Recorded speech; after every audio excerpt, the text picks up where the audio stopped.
Rain lashed against Sammy, wind howled through the trees. He was lost. The forest was dark and scary. Each step he took was slippery with mud.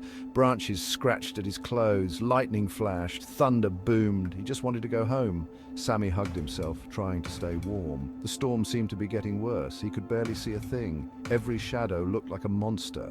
Every rustle of leaves made him jump. He had to find shelter.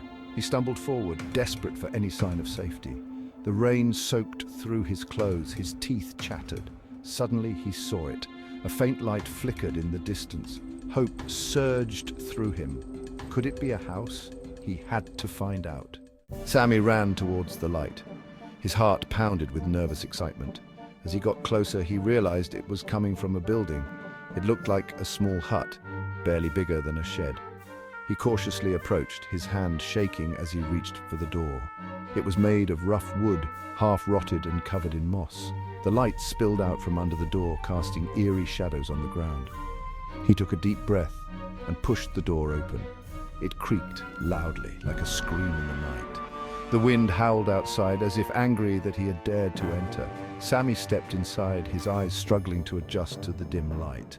The hut was small and dusty. Cobwebs hung from every corner. The air was thick with the smell of decay and something else.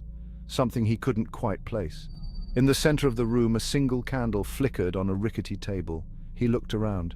The walls were made of rough-hewn logs, some of them rotting away. There was a fireplace, cold and empty. A few broken chairs were scattered around. The place looked like it hadn't been touched in years. On the table, next to the candle, lay an open book. It was bound in leather, old and cracked. Curiosity got the better of him. He stepped closer and peered down at the book. Secrets in the Shadows. The book was filled with strange writing he couldn't read. Drawings of bizarre creatures and symbols covered the pages. Some looked like animals, others like nothing he had ever seen before. He carefully turned a page. The paper felt brittle under his fingers. As he did, a cold gust of wind blew through the hut, even though all the windows were boarded shut. The candle flickered wildly, casting dancing shadows on the walls.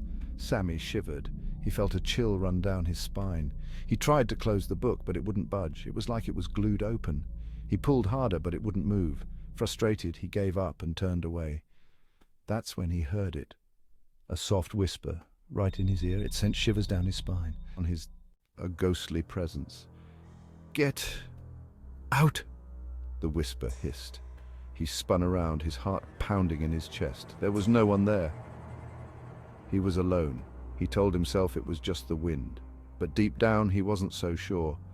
He wanted to leave, to run out of the hut and never look back. But his feet felt like they were rooted to the spot. He couldn't move. He was frozen in fear. Then he felt it. A cold hand closed around his arm. It was like ice, sending a jolt of terror through him. He screamed.